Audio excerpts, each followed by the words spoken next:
এই মায়েরা যারা কথা শুনতেছেন, ফাঁক দিয়ে আপনাদের জন্য 4টা কথা 4 মিনিটে বলে দেই। আল্লাহর পয়গম্বর বলেন, মহিলারা যদি 4 কাজ করতে পারে, সরকারে দু আলম নবী বলেন, এই 4 কাজের বিনিময়ে আল্লাহ তাআলা তাদেরকে জান্নাত দিয়ে দেবেন। আরো ধীরে বলেন সুবহানাল্লাহ। এই মায়ের সন্তান তোমরা যারা আছো, যুবক, তোমার পায়ে হাত দিয়ে বলছি, এই 4টা কথা তুমি তোমার মাকে বলবা। আজকের মাহফিল থেকে গিয়া মাকে বলবা, মা, হুজুর 4টা কথা বলছে। যারা স্বামী নামক দামি বস্তু বসে আছেন, মাহফিল থেকে গিয়া স্ত্রীকে ডাক দিয়া বলবেন, আজকে হুজুর তোমার জন্য 4টা কথা বলছে। ভাই যদি মজলিসে বসে থাকো, তাহলে গিয়া নিজের বোনকে বলবা, হুজুর তোমার জন্য 4টা কথা বলছে। আল্লাহর পয়গম্বর বলেন, আল মারআতু ইযা সাল্লাত খামসাহা ওয়া সামাত শাহরাহা ওয়া আতাত বালাহা ওয়া আহসানাত ফারজাহা। আল্লাহর নবী বলেন, মেয়েরা যদি 5 ওয়াক্ত নামাজ আদায় করে, কয় ওয়াক্ত? আরো ধীরে বলেন, কয় ওয়াক্ত? তার মানে খালি মেয়েরাই পড়বে, আমাদের পড়ার দরকার নাই? আছে তো? আল্লাহ আমাদেরকেও 5 ওয়াক্ত নামাজ আদায় করার তৌফিক দান করুন। তাহলে বাড়িতে গিয়ে বলবেন, হুজুর বলছে 5 ওয়াক্ত নামাজ পড়বা, 1 নাম্বার কাজ। ওয়া সামাত শাহরাহা, আল্লাহর নবী বলেন, রমজান মাসে রোজা রাখবা। এ মা, 5 ওয়াক্ত নামাজ পড়বেন, রমজান মাসে রোজা রাখবেন, স্বামীর খেদমত করবেন, স্বামীর মালের হেফাজত করবেন, নিজের লজ্জাস্থানের হেফাজত করবেন, তো কবর জগতে আপনার ঠিকানা আল্লাহর জান্নাতের ভিতরে গড়বে। কয় কাজ? কথা বলেন, কয় কাজ? তাহলে 1 নম্বর 5 ওয়াক্ত নামাজ মেয়েরাও পড়বে, আমরাও পড়বো। রমজান মাসের রোজা আমরাও রাখবো, তারাও রাখবে। 3 নম্বর, মা, চমৎকার ঐতিহাসিক একটা তথ্য 2 মিনিটে জানাই দেই। স্বামীর খেদমত করবেন, স্বামীর খেদমত করবেন, স্বামীর খেদমত করবেন। মা আয়েশা, মা ফাতেমা বলেন, আমার বাবাই বলছেন, স্বামী স্ত্রীর কাছে পৃথিবীর সব পুরুষের চাইতে বেশি দামি। মনে হয় আপনারা কম দামি। সুবহানাল্লাহ কোন না কেন? আরো যারা বলেন সুবহানাল্লাহ। এই মা, যেই স্ত্রীর মর্যাদা পাইছেন, যেই স্বামীরে পাইয়া, নিজের বাপের বাড়িতে থাইকাই মর্যাদা পাইতেন না। শরীয়তের একটা বিধানের সম্পৃক্ততার কারণে শুধু কবুল ভইলা যেই বাড়িতে আসলেন, আপনার সন্তান হলো, একদিন আপনি মা হলেন, একদিন দাদি হইলেন, একদিন নানি হইলেন, এরপরেও শরীয়তের বিধানটা কত মারাত্মক। এরপরেও যদি আপনার সঙ্গে বনিবনা না হয়, 50 বছর পরেও যদি স্বামী বলে তালাক, এই সংসার থেকে বউ তুই হালাক। কথা কয় না? কথা কয় না? এজন্য বলি, মা, সরকারে দু আলম নবী বলেন, 3 নম্বর, নিজের স্বামীর খেদমত করবেন, স্বামীর মালের হেফাজত করবেন। আল্লাহর পয়গম্বর বলেন, লজ্জাস্থানের হেফাজত করবেন, তো আপনার ঠিকানা আল্লাহর জান্নাতে করবেন। বড় চমৎকার একটা কথা মনে পড়ছে, 2-3 মিনিট লাগতে পারে, বলবো? বলবো বলবো আপনার আমার পয়গম্বরের বড় আদরের জামাই, এই কথাটাই শুধু বলে দেই খালি। ফাতেমার স্বামীর নাম হযরতে, একটু দেন না জোড়া তালি, হযরতে আলী। আলী ধনী ছিলেন না গরিব ছিলেন, মদিনায় পরের বাড়িতে কামলা দিয়া জীবন চালাইতেন। একদিন পরন্ত বিকেলে, হ্যাঁ মা, যারা কথা শুনতেছেন আপনাদের জন্যই এই কথাটা বলতেছি, কারণ বর্তমান সিচুয়েশনে, বর্তমান সময়ে, বর্তমান বয়েরা স্বামীর খেদমত করতে চায়। আরো ধরে বলেন চায়, বরং বউ হওয়ার পরে ধরে দুনিয়ার নানান রকমের বায়না। হযরত আলী রাদিয়াল্লাহু তাআলা আনহু, পরন্ত বিকেল, ডুবন্ত সূর্য, সন্ধ্যা ঘনীভূত প্রায়, পশ্চিম গগনটা রক্তিমাবাই লালে লাল হয়ে গেছে। পরের বাড়িতে কামলা দিয়া নিজের ঘরের দিকে ফিরতেছেন। মদিনার মসজিদের নববীর কিনারা দিয়া যখন আসতেছেন, এমন সময় বেলালের কণ্ঠে মাগরিবের নামাজের আযানটা হয়ে যায়। হযরত আলী রাদিয়াল্লাহু তাআলা চিন্তা করলেন, মাগরিবের নামাজটা পড়েই যাই। সুবহানাল্লাহ বলেন। আর আমরা ওই নবীর উম্মত, খালি আজান শুনলেই হয়। মসজিদের সামনে 3-4 জন বসে বসে গল্প করছিল, আরে আজান তো দূরের কথা, সেই সকাল 11টার থেকে বসে আছে, 11টা গেছে, 12টা গেছে, 1:45 বাজে, 1টার দিকে মুয়াজ্জিন শুধু আসতেছে মসজিদের দিকে, তো একজন আরেকজনের গুতায় উঠ উঠ, আর হবে না। কথা বলেন, কথা বলেন। তার মানে আজান শুনলে শয়তান পালায়, আর ওই নবীর উম্মত আমরা গন্ডারের চাইতে মোটা হয়ে গেছে চামড়া, আমরা আজান শোনা নয় মুয়াজ্জিন দেখলে মসজিদ থেকে পালাই। কথা বলেন না কেন, কথা বলেন না কেন?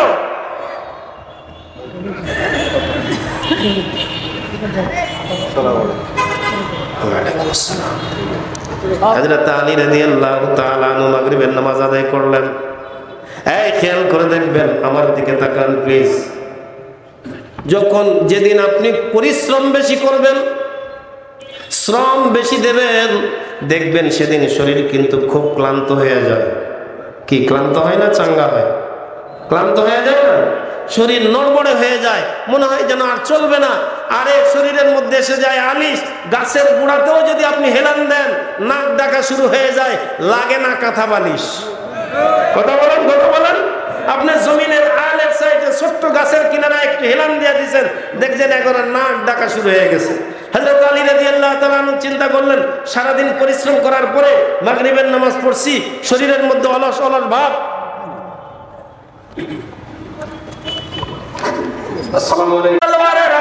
তোমার সন্তানটা শাহাদাত বরণ করছে, আমি পয়গম্বর নিজে তার কাফনের ব্যবস্থা করছি, আমি পয়গম্বর নিজে তার জানাজার নামাজ পড়াইছি, আমি পয়গম্বর নিজের হাতে তার লাশটা কবরে নামায় রাখছি। সরকারে দু আলম আপনার আমার পয়গম্বর যখন কথাগুলো বলছিলেন, আল্লাহ নবীর চোখ বেয়ে বেয়ে পানিগুলো পড়তেছিল। এই যুবক বন্ধুরা তাকিয়ে দেখো, ওই মহিলা ঠিক এমনই কায়দায় নবীজির কথাগুলো শুনতেছিলেন, আর মায়ের চোখ থেকে পানিগুলো পড়তেছিল। এবার নবীর সামনে ডাক দিয়ে বলেন, ওগো নবী, এই যে তাকায় দেখেন, আমি আমার হাত দিয়ে আমার চোখের পানিগুলো মুছে ফেললাম, আমি আমার সন্তানের জন্য আর এক চিলতেও কাঁদব না, আর একটু হা হুতাশ করব না, কারণ আপনার পবিত্র জবান থেকে শুনেছি, ওগো নবী, আপনি বলেছেন কেউ যদি দ্বীনের জন্য নিজের জীবন উৎসর্গ করে দেয় তো শাহাদাতের মর্যাদা আল্লাহ তারে দিয়ে দেয়, আর যে শাহাদাতের মর্যাদা অর্জন করে আরশের মালিক আল্লাহ শহীদের মা বাবাকে নিজ দায়িত্বে জান্নাত দিয়ে দেয়। আমাকে শহীদ করে সেই মিছিলে শামিল করে নিও, যেই মিছিলের নেতা আমির হামজা। আল্লাহু আকবার। হয় নাই, হয় নাই, জীবনের শ্রেষ্ঠ আওয়াজ দিয়ে বলেন আল্লাহু আকবার।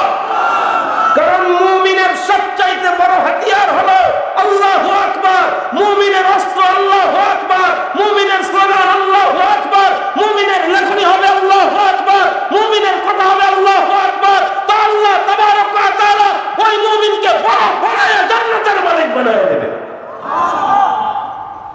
হাদিসের মধ্যে এসেছে আল্লাহু আকবার। এ নবীর উম্মত, আল্লাহু আকবার জোরে বলা সুন্নাত।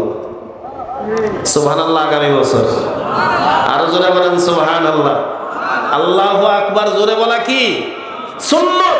এই জোরে আল্লাহু আকবারের আওয়াজ শুনে যে মুসলমানের কলিজায় আঘাত লাগবে, যে মুসলমানের কলিজায় কষ্ট লাগবে, যে মুসলমান এটাকে সহ্য করতে পারবে না, ভালো করে মনে রাখবেন, ওটা মুসলমান নয়, ওটা মুনাফিক, ওটা ঠিকানা জাহান্নামের অপরাধ।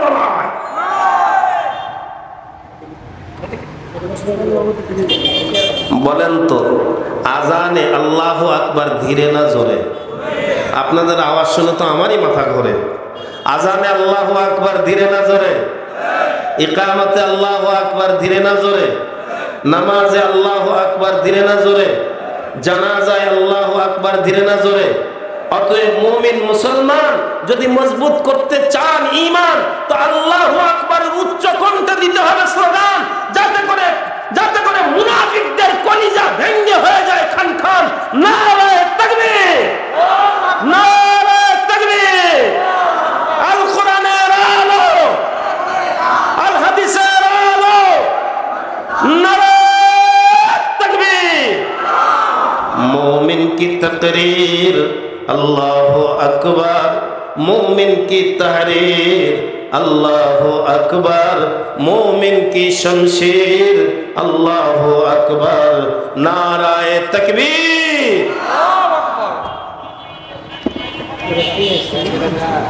আমাকে শহীদ করে সেই মিছিলে শামিল করে নিও, যেই মিছিলের নেতা আমির হামজা, খুবাইব, খাব্বাব, আল্লাহর ছিল যারা অতি প্রিয়, শামিল করে নিও, আমাকে শহীদ করে সেই মিছিলে শামিল করে নিও। আমিন বলেন। হয় নাই? জোরে বলেন আমিন। আরে মরতেই তো হবে, সেই মরণটা কুকুর বিড়ালের মতো মরে কি লাভ?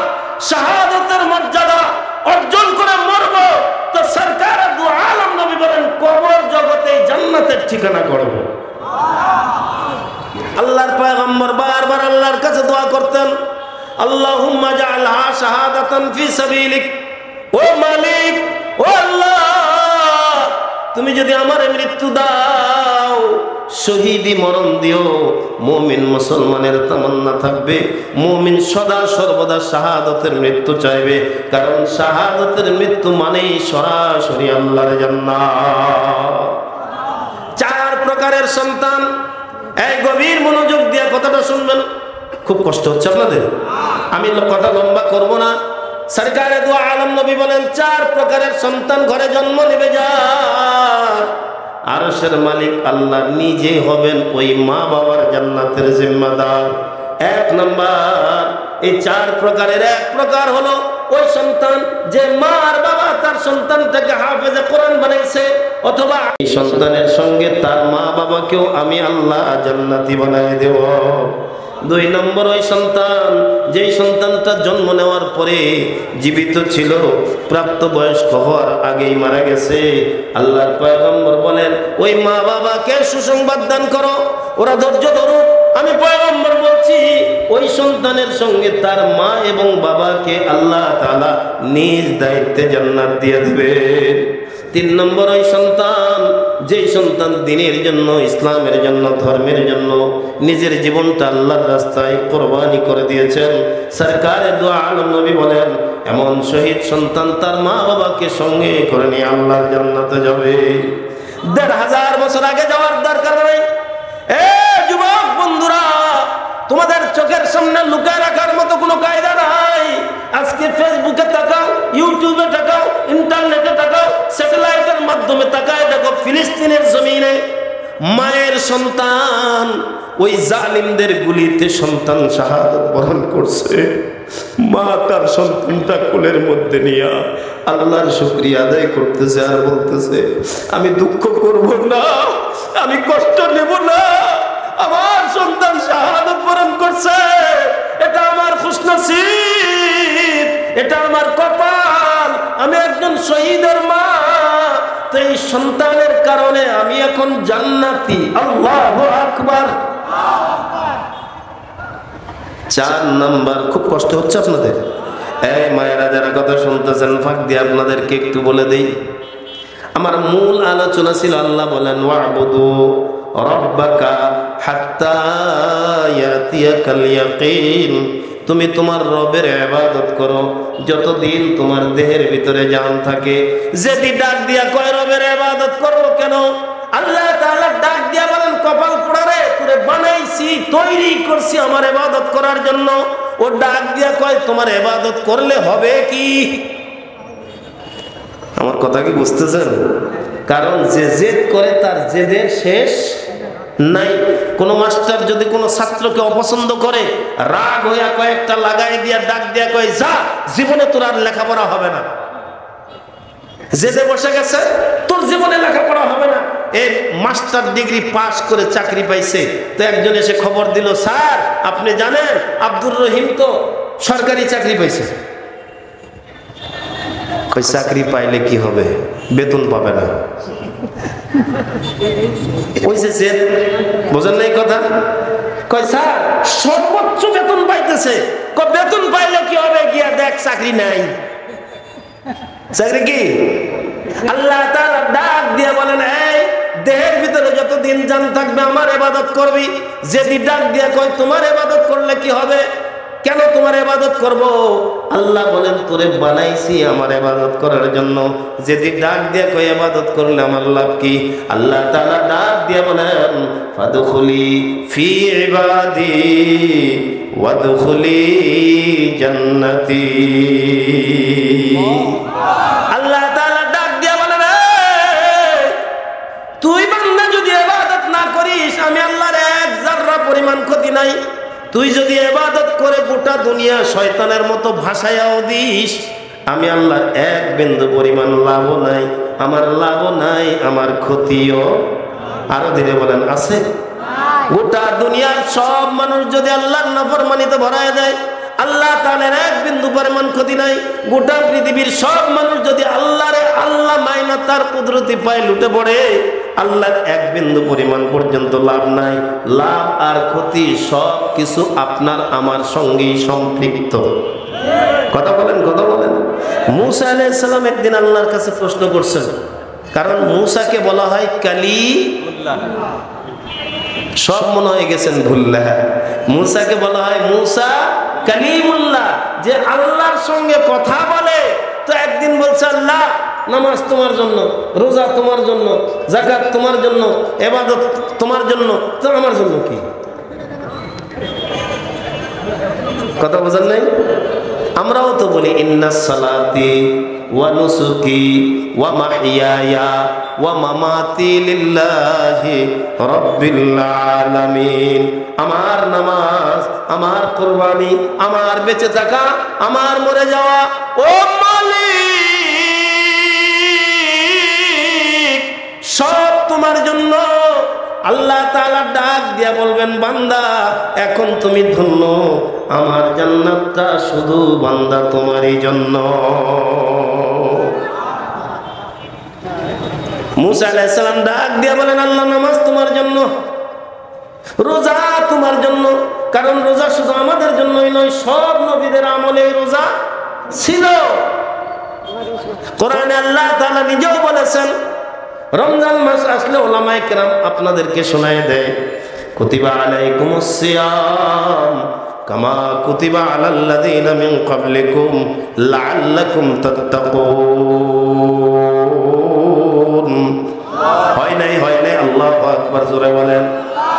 এ বন্ধু, এই দিনই পরিবেশে বসলে এখানে নাটকের আওয়াজ হয় না, থিয়েটারের আওয়াজ হয় না, জয় রাম আওয়াজ হয় না, বরং এরকম পরিবেশে বসলে মুমিনের জবান দিয়া আল্লাহর নাম, আল্লাহর তাসবিহ বেশি উচ্চারণ হয়, তো দুর্বল ঈমানটাকে আল্লাহ তাআলা মজবুত করে দেয়।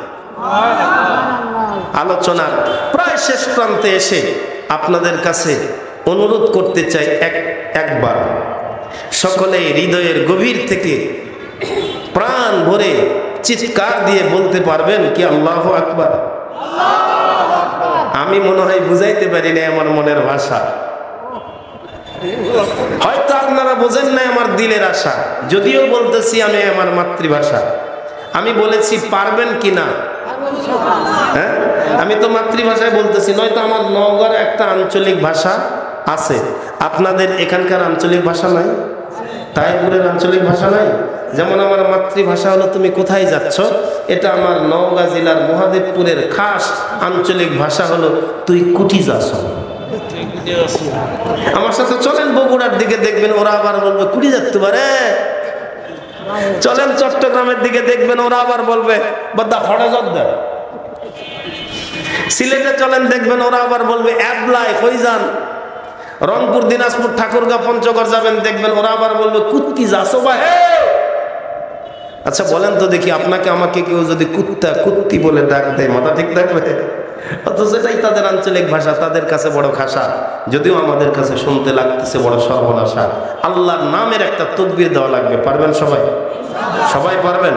আচ্ছা বলেন তো দেখি, যে কোনো তাকবীর, যে কোনো স্লোগান, যে কোনো মিছিল বসে বসে দিলে ভালো হয়, না দূরে দূরে থাকলে ভালো হয়, নাকি একটু দাঁড়ায় দিলে ভালো হয়? অনেকক্ষণ ধরে মাঠে বসে আছেন। মাঠে যারা আছেন আল্লাহ রাসূল সবাই একটু দাঁড়ান তো দেখি, দাঁড়ান দাঁড়ান দাঁড়ান, বলেন তো দেখি যে দুটো পায়ের উপরে দাঁড়িয়েছেন, পা দুটো কে দিয়েছেন? পিছনে যারা আওয়াজই দিলেন না তারা কার সঙ্গে দিলেন পাল্লা? যে মুখ দিয়ে আল্লাহ শব্দ উচ্চারণ করলেন এই মুখটা কে দিয়েছেন? যে কান দিয়ে শুনে শুনে আমার প্রশ্নের জবাব দিচ্ছেন কান দুটো কে দিয়েছেন? যে আই কম্পিউটার দিয়ে আমার দিকে তাকিয়ে রয়েছেন এই চোখ দুটো কে দিয়েছেন? কি আসলেই আল্লাহ দিয়েছেন নাকি আমার তালে তাল মারতেছেন? তাহলে ফাঁক দিয়ে আমিও নিতে চাই একটু হালকা রেস্ট। তাহেরপুরের যুবক মুরব্বী আপনাদেরকেও নরমালি একটু করে দেখতে চাই টেস্ট, দেখি আপনাদের ইমানটা অ্যাবনরমাল নাকি বেস্ট। লিল্লাহি তাকবীর, নারায়ে তাকবীর, কোরআন সুন্নাহর আলো, নারায়ে তাকবীর। যদিও দেখতে মনে হচ্ছিল মাঠ ভাঙ্গা, কিন্তু এখন বুঝতে পারতেছি যে না আপনাদের ইমানের আওয়াজ মোটামুটি চাঙ্গা। পরিপূর্ণ ইমানের আলোতে আল্লাহ আমাদের কলিজাটা করে দিক রাঙ্গা। সকলে বলুন আমিন। আর একটু জোরে বলুন আল্লাহ আমাদের সকলের জান্নাতের হয়ে যাক জামিন। আর একবার বলুন আমিন। একটু সামনের দিকে আগায় বসেন, জিকির করেন সুবহানাল্লাহ ওয়ালহামদুলিল্লাহ লা ইলাহা ইল্লাল্লাহ সুবহানাল্লাহ লা ইলাহা ইল্লাল্লাহ লা ইলাহা ইল্লাল্লাহ মুহাম্মাদুর রাসূলুল্লাহ সাল্লাল্লাহু আলাইহি ওয়াসাল্লাম। আমি বলছিলাম ইবাদত করব কার? গোলামি করব কার? হুকুম মানব কার? আল্লাহ তাআলা আমাদের সকলকে আল্লাহর ইবাদত করার তৌফিক দান করুক, আল্লাহর গোলামি করার তৌফিক দান করুক। এই মনে করবেন না যে শুধু নামাজ পড়াই বুঝি ইবাদত, শুধু রমজান মাসে রোজা রাখার নামই বুঝি ইবাদত, শুধু হজ করার নামই বুঝি ইবাদত না। মুমিনের দৈনন্দিন প্রত্যেকটি কাজ আল্লাহ এবং তার রাসূলের আনুগত্যের মাধ্যমে করার নামই ইবাদত। ঠিক না বললেও ঠিক, কথা বল না কেন? ঠিক না বেটি? কেমনে বুঝাইলে আমি আপনাদেরকে বুঝাবো? আপনি পেশাব করবেন, পায়খানা করবেন, ওয়াশরুমে যাবেন, বাথরুমে যাবেন, যাবেন তো? কি বলেন? পেশাব লাগছে যাবেন না? পায়খানা লাগছে করবেন না? এটার জন্য আপনি আমি বাধ্য। আমি যত বড়ই পীর গাউস কুতুব হই না কেন আমিও বাধ্য, আপনিও বাধ্য। কারণ আমাদের প্রবাদে একটা কথা বলে আমাদের এলাকায়, আপনাদের এদিকে বলে কিনা জানি না, কয় হাগা মানে না বাগা। পায়খানা যদি লাগে ও আর কিছুই মানে না, যতক্ষণ পর্যন্ত নিষ্কাশন না হবে ততক্ষণ পর্যন্ত শান্তি নাই। সরকারে দু আলম নবী বলেন উম্মত পায়খানা করতে গিয়েও যদি তুমি পালন করতে পারো আমি নবীর সুন্নাত, তা আমি নবী বলছি তুমি পায়খানা করো নাই, তুমি নেক আমল অর্জন করে ফিরলা। আর একটু ধীরে বলেন। পায়খানায় ঢোকার সময় আপনি যখন ঢুকবেন খেয়াল করবেন, এ নবীর উম্মতেরা খেয়াল করবেন, পয়গম্বর বলেন আখলিস দীনাকা ইয়াকফিকাল আমালুল কলিল। খুলুসিয়তের সাথে যদি ক্ষুদ্র একটা কাজ আপনি করেন, আল্লাহর পয়গম্বর বলেন ওই ক্ষুদ্র কাজটা আপনার জান্নাতে যাওয়ার জন্য যথেষ্ট হয়ে যাবে। বুখারীর হাদিস আপনারা সবাই জানেন, নষ্টা মহিলা, ভ্রষ্টা মহিলা, দেহ ব্যবসায়ী মহিলা, যে তার যৌবন বিক্রয় করে জীবন চালায়, এমন একটা মহিলা, তার মানে সে উৎকৃষ্ট নয়, সে নিকৃষ্ট। আর নিকৃষ্ট একটা জানোয়ার কুকুরকে পানি পান করানোর কারণে পৃথিবীর কেউ দেখে নাই, দেখেছেন কে? জবান খুলে বলেন কে? আজকের মাহফিল শেষ হওয়ার পরে যখন বাড়ির দিকে রওনা করবেন, হাতে লাইট নাই, মোবাইলের আলো জ্বালায় রাস্তা দিয়ে যাইতেছেন, কিছুক্ষণ আগে রাস্তা দিয়ে একটা বুটবুটি গেছে, একটা কাঁকড়া গেছে, আদলি একটা ইট রাস্তার মাঝখানে পড়ে রয়েছে, আপনার মোবাইলের আলো দিয়ে আপনি দেখতে পাইছেন। আপনি চিন্তা করলেন আমার পিছনে পিছনে অনেক লোকজন যাবে, অন্ধকারের ভিতরে যদি ইটটা কারো পায়ের মধ্যে লাগে বেচারা কষ্ট পাবে, তার পায়ের মধ্যে আঘাত লাগবে, না না এটা আমি রাস্তা থেকে হটায় দেই। আপনি আস্তে করে ইটটা রাস্তা থেকে রাস্তার পাশে ফেলাই দিয়েছেন। পৃথিবীর কেউ দেখে নাই, দেখেছেন কে? জবান খুলে বলেন কে দেখেছেন? এ বন্ধু, এই যে খুলুসিয়তের সাথে আরেকজন মানুষ কষ্ট পাবে বলে রাস্তা থেকে ইটটা আপনি সরাই দিয়েছেন, কেউ দেখে নাই।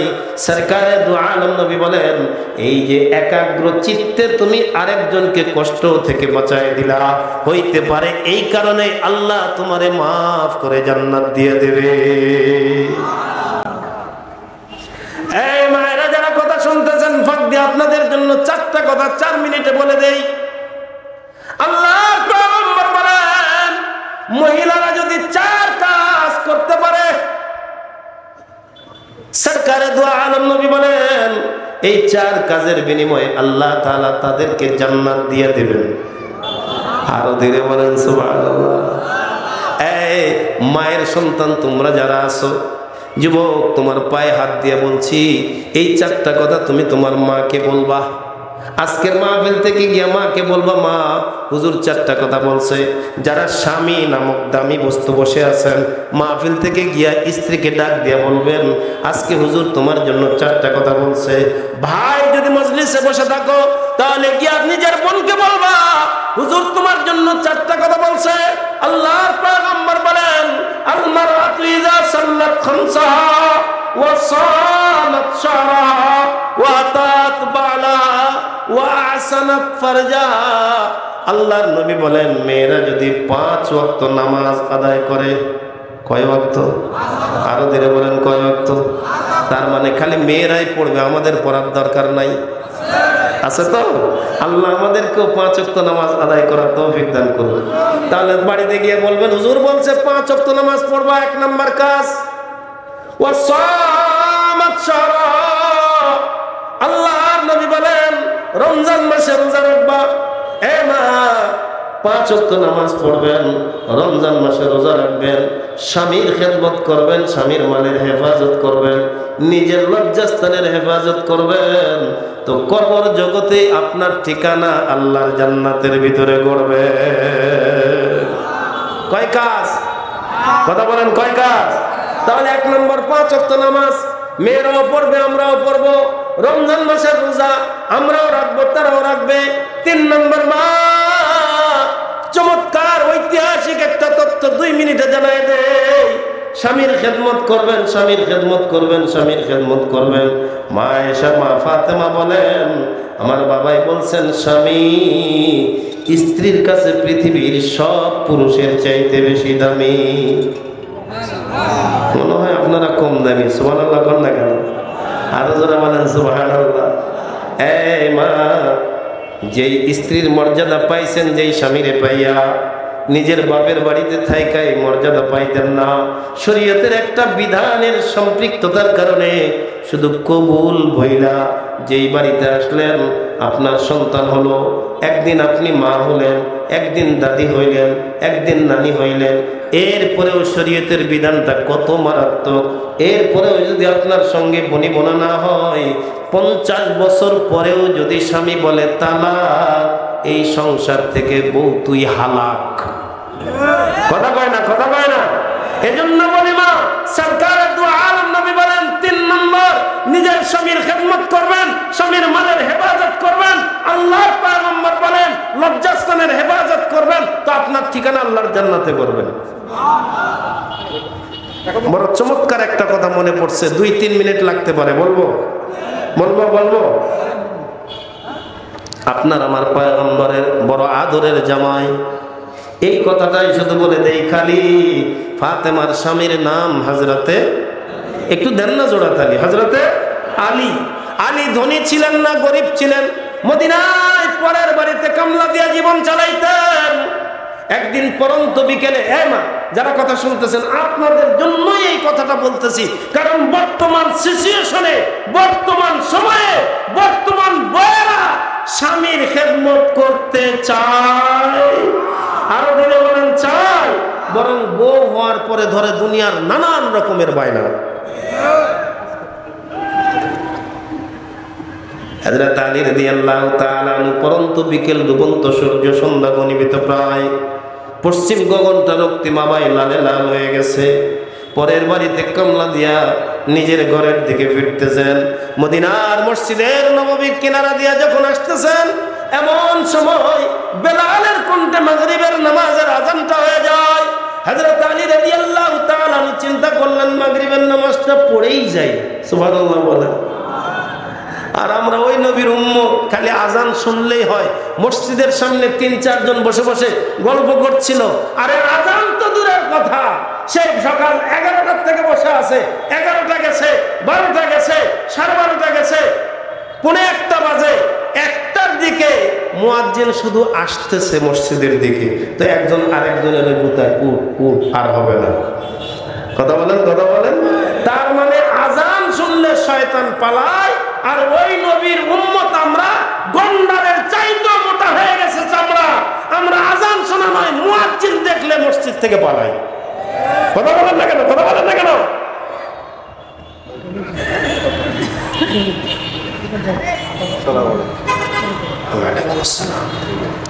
হযরত আলী রাদিয়াল্লাহু তাআলা আনহু মাগরিবের নামাজ আদায় করলেন। এই খেয়াল করে দেখবেন, আমার দিকে তাকান প্লিজ। যেদিন আপনি পরিশ্রম বেশি করবেন, শ্রম বেশি দেবেন, দেখবেন সেদিন শরীর কিন্তু খুব ক্লান্ত হয়ে যায়। কি ক্লান্ত হয় না, চাঙ্গা হয়? ক্লান্ত হয়ে যায় না? শরীর নড়বড়ে হয়ে যায়, মনে হয় যেন আর চলবে না। আরে শরীরের মধ্যে এসে যায় আলিশ। গাছের গোড়াতেও যদি আপনি হেলান দেন, নাক ডাকা শুরু হয়ে যায়, লাগে না কাঁথা বালিশ। কথা বলেন, কথা বলেন। আপনি জমিনের আলের সাইডে ছোট্ট গাছের কিনারায় একটু হেলান দিয়ে দিয়েছেন, দেখছেন এখন নাক ডাকা শুরু হয়ে গেছে।